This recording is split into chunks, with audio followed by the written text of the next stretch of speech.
Welcome back, Fultramine. I'm Duke, as you know. What a couple of weeks we've had. Wow. Signing after signing. It's amazing what happens when you give Tim Steiden the keys to the padlocks that once locked all the doors to West Ham. And obviously, as we all know, 7 signings currently, hopefully one more today, possibly even happens before I put this video out this afternoon. It's amazing. It's absolutely amazing. I am buzzing. Bit of housekeeping, I suppose. If you haven't already done so, subscribe to the channel, ring the bell to get all notifications when I put new stuff up. At the moment, I'm only doing recordings, but we will eventually get back to doing some live videos. I'm currently sat in my office. It feels like about 142 degrees. It feels like hell on toast in this little room. I've left the fan off because obviously I don't want you guys, I don't want the interference. So I'll just have to crack on. But if you see me slowly start to wilt, you know why. So let's kick off then with the signings. Obviously, it kicked off with Max Kilman, 40 million quid, there or thereabouts, from Wolves. The centre-back was the Wolves captain, obviously well known to Lopetegui in his time, from his time, at Wolves. I think it's quite a shrewd signing. Was really pleased when we got him. I know we looked at him, I think, or Steiner looked at him last year when we had Moyes. And I think it's a cracking signing. I'm really pleased with that. I think it's a signing that shows exactly what Lopetegui and Steiden are doing. It shows exactly what kind of path that they want to go down. We also got in Luis Yermed from Palmeiras in Brazil, about 20 million quid. Not one that we're going to see straight away, I can imagine. This is going to be one for the future. This is going to be one you'll probably see coming off the bench. You might play in those early rounds of the Carabao Cup, the FA Cup. We might see him. Then. I'm excited to see how he develops. I think he's going to be. I think it's going to be a little gem. The nickname that Tim Steiden has got is the Pearl Diver. I think this could be one of the pearls. Everything I've read about him, he was rated number 2 in Brazil, behind the young lad that went to Real Madrid. I probably really should have looked up his name, but I haven't. Sue me. Also then, Wes Fotheringham obviously came in, helps with the homegrown aspect of all of this. He's a very competent goalkeeper. Obviously he'll play third choice behind Areola and Fabianski, but that's no reflection on Fotheringham himself. I mean, if you take a look, he conceded quite a lot of goals in the Premier League last year, but he also had some of the highest shots to save ratio. And we can't really talk considering how many goals we conceded last season. Crescencio Somerville came in from Leeds. Just wow. The young lad last season was absolutely phenomenal for Leeds. I actually thought he was really good as well the season before. He has a bit of Premiership experience. He's now 22. And I'm really, really excited about this one. I didn't want to use the phrase what Ben Rama should have been. Everyone else is using it, so I thought, why not? I'm really looking forward to seeing him. Fulkrug came in, didn't he? From Borussia Dortmund. I think he was one of the one of the better strikers, German strikers in the European Championships. I really like seeing him. We'll talk about the Betway Cup momentarily. We then got Guido Rodriguez. Was meant to go to Barcelona. Tim Stryden got in there, sold him the project, sold him the dream, sold him the club, and Rodriguez moved in. I mean, if you look at a few TV interviews with you know the in the nose, I think Dharmesh Chef on Sky Sports actually says that it was the one that was meant to go to Barcelona. We got him. He's now at West Ham, and I think he's going to make a big difference to the starting 11, to the squad as a whole. And then one of my favourites, Jean-Claire Todibo. I absolutely love the way we went about the business with this one. I absolutely love the way that, you know what, I think Juventus wanted him. We came in and kind of blew their offer out of the water a bit. I think we went, 30 million quid, knowing that they couldn't offer it. The player wanted to go to Juventus, which is fine. I don't mind that. I don't mind these players having a preference of where they would go over 1, 2, 3 clubs coming in, extra clubs coming in. He never turned West Ham down. He just said, I'd rather go Juventus, which is fine, which is not, for me, not a problem. Juventus messed around. So then old Tim went back, didn't he, with a £40 million obligation, knowing that, we could get him on loan. I think it's a loan fee, probably £5-6 million. And then we pay the excess, obviously, at the beginning of the summer transfer window next year. There is a clause in there which, if he plays, I think it's been announced now, so I think I can talk about it. It's like the obligation kicks in. We have to buy him if he plays 5 games. I think he's going to do that, don't you? So I don't think that's going to be a problem. And then hopefully, as I say later today, the 8th signing could well be Aaron Wan-Bissaka from Manchester United. Big statement, this one, for me. I think, personally, he's the best. I think he's the best one-on-one defensive right back in the country. And I think, his confidence on the ball, his style of play, I think there's a lot to be said for bringing him in that then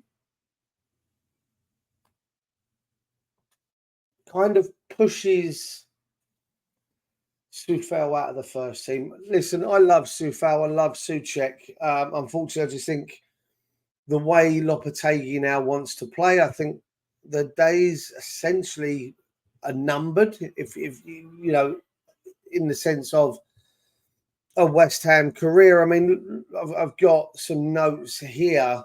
So during the 23-24 season, passing accuracy for Wan-Bissaka was just over 84%, whereas with Soufal, 69%. Passes completed per 90, just under 42 for Wan-Bissaka, just over 33 for Soufal.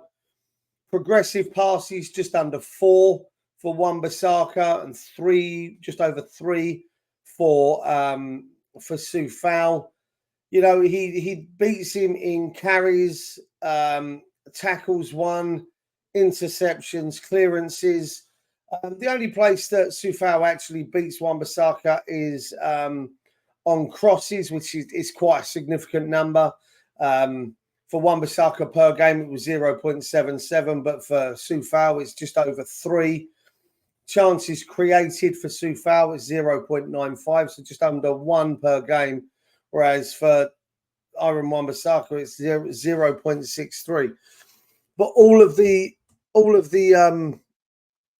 defensive properties there, which is where we need to improve. You know, we conceded a lot of goals last season, and so defensively we need to be better. And if you look at what J-Lo's done, he's gone out with the help of Tim Steiden, and he's got Kilman, he's got Todibo. Fingers crossed later today we get Aaron Wan-Bissaka. If anything, that's going to leave Emerson on the left as narrow weak link, despite the fact he's a bloody good left back. Going forward again like Soufal, but a little bit better than Soufal defensively. So that'll be the perfect segue then to bring me into the game on Saturday. I was lucky enough to watch it. I didn't go to the game, although probably should have gone. I'm fully aware of the boycott. I'm fully aware of the reasons behind the boycott.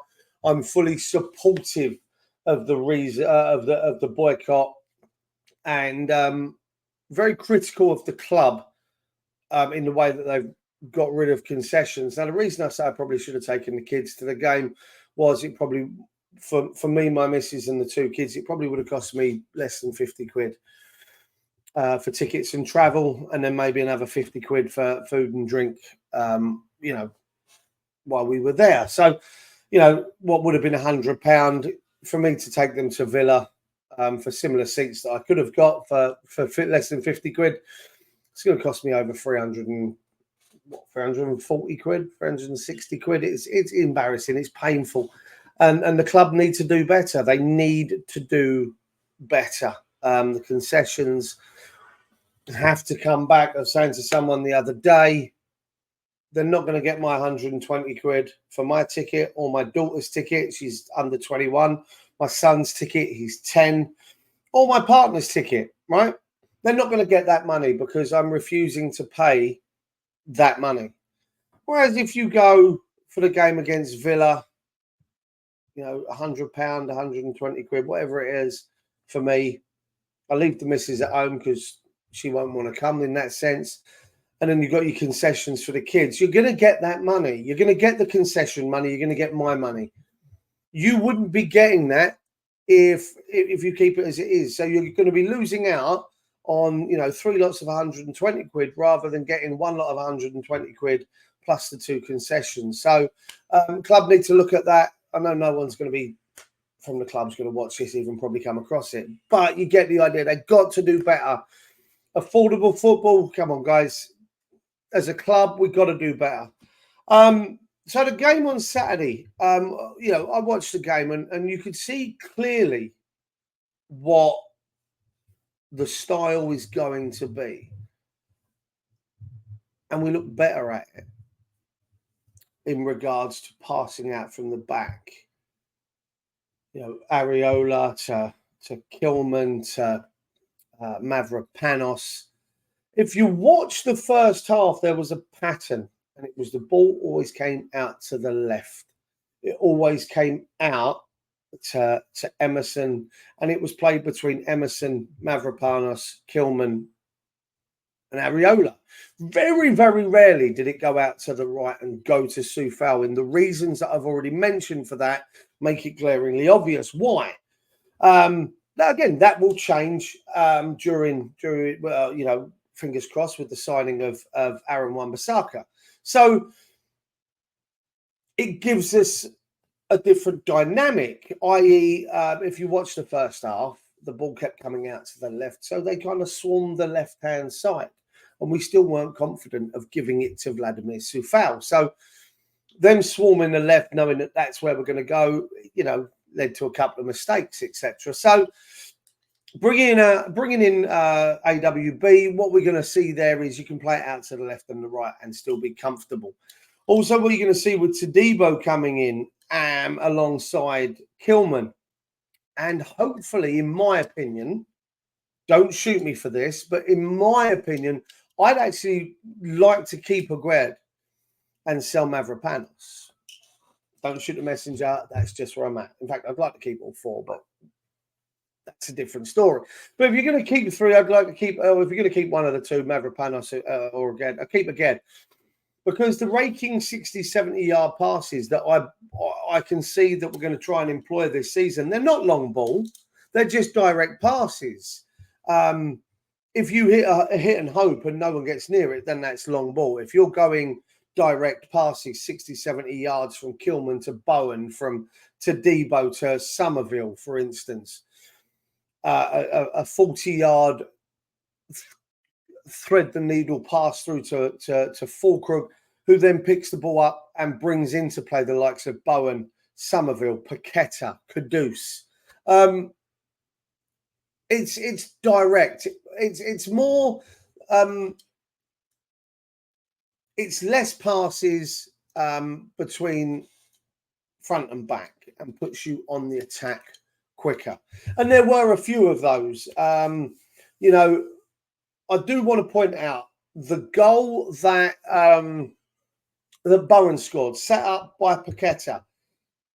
Let me know, guys, if you saw it, but that was the carbon copy, the pass, the control from Bowen, the finish from Bowen, a carbon copy of the goal against Manchester United when Bowen scored. I think Caduce scored the second. Mistake from Kobe Minu, if I remember rightly. But it was a carbon copy of the Manchester United goal, and it was great. It was beautiful football. But that was a 20, 25-yard pass from Paqueta, lifted over the top, because he was about 35 yards out, dropped it just on the edge of the 6-yard box. So that's a 20-yard pass, 25-yard pass, 30-yard pass. So it's direct, but it's not a long ball. Do you see what I mean? So, and then the second goal, tick-a-tacker. How beautiful was that to watch? Paqueta picks the ball up. I think he goes into Antonio to Bowen, Bowen to Paqueta. I actually thought he was going to balls it up. I thought he'd left it too long. I thought if he tries to go around the goalkeeper, it's going to be side netting, isn't it?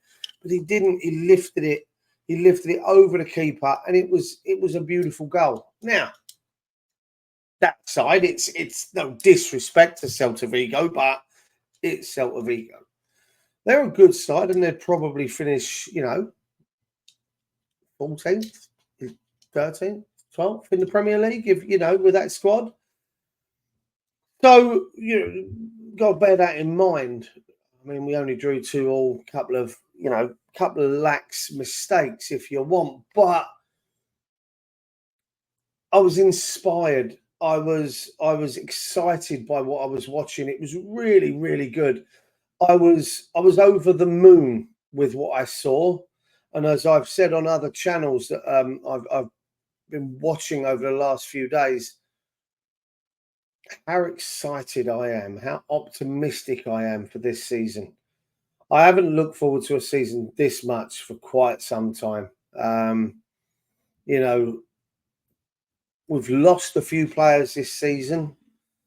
The 7 that have come in so far have most definitely strengthened what we've lost. I mean, if you take a look, we lost Flynn Downs. We've brought in Guido Rodriguez. That's an upgrade. No disrespect to Flynn Downs, but that's an upgrade for me, a massive upgrade. It's a World Cup winner. It's a 2 times Copa America winner coming in. So it makes, it's an upgrade. We go Saeed Benrahma, take your pick. Crescencio Somerville comes in.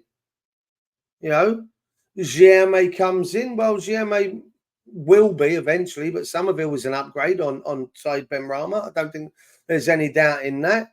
Tilo Kehrer, well, take your pick. Todibo or we'll go Max Kilman. Max Kilman is an upgrade on Tilo Kehrer.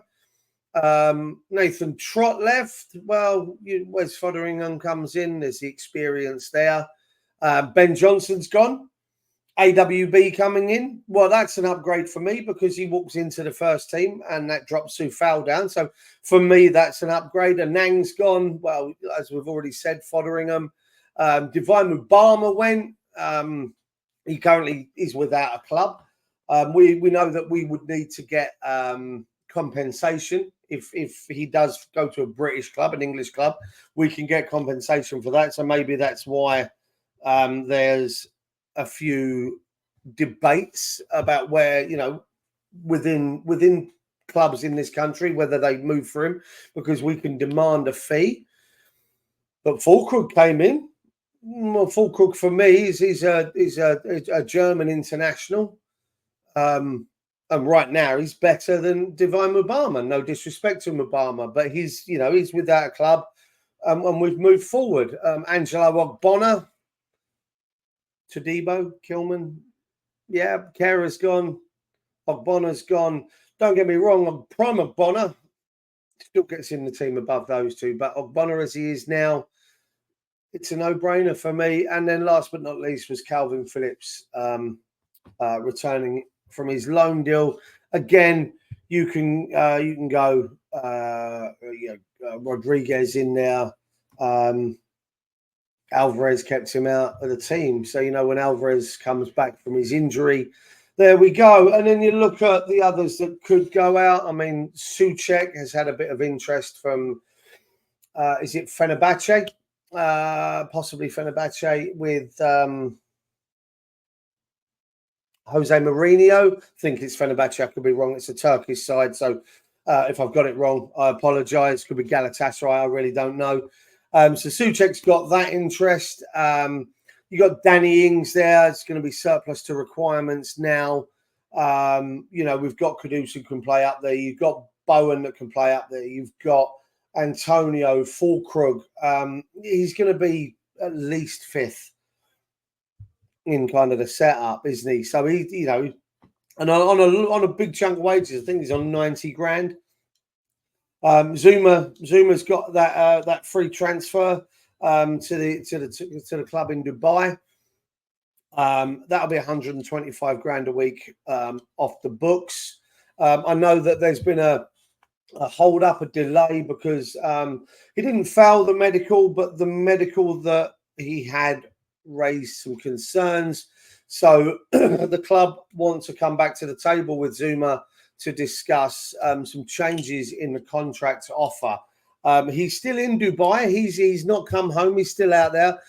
So they're hoping that the two clubs, is it Halil out in Dubai and West Ham, are hopeful that they can try and come together. Something we might have to subsidise some of the wages. I don't know.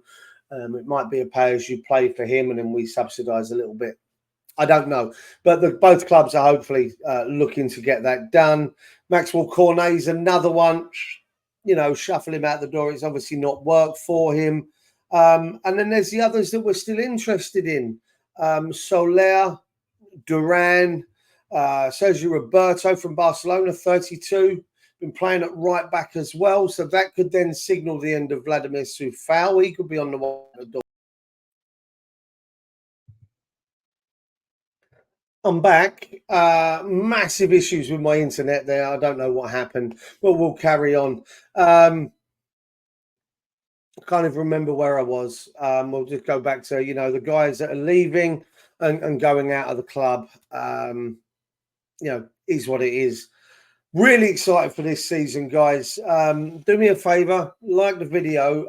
The reason I ask is it pushes my video out to other places. It makes me a recommended video to see on YouTube, which then brings some people onto the Forge from Iron platforms, and hopefully add some new subscribers.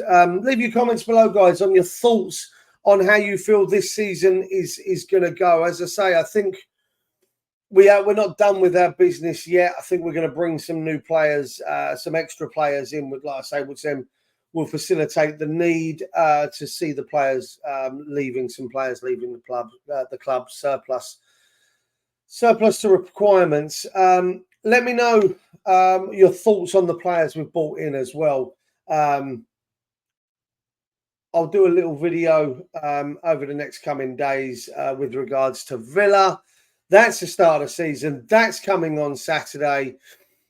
Quick shout out to my brother's team, Long Lane JFC. They start their season on Saturday as well against Crayford Arrows. A good victory on Saturday saw them win 3-2 against Langley Sports in a pre-season friendly.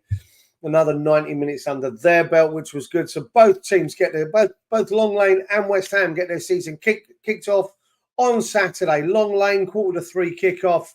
West Ham, 5:30 kickoff. Join me for a couple of previews, guys. Come on, you Irons, and let's hope we have the season that we all look forward to. Take care.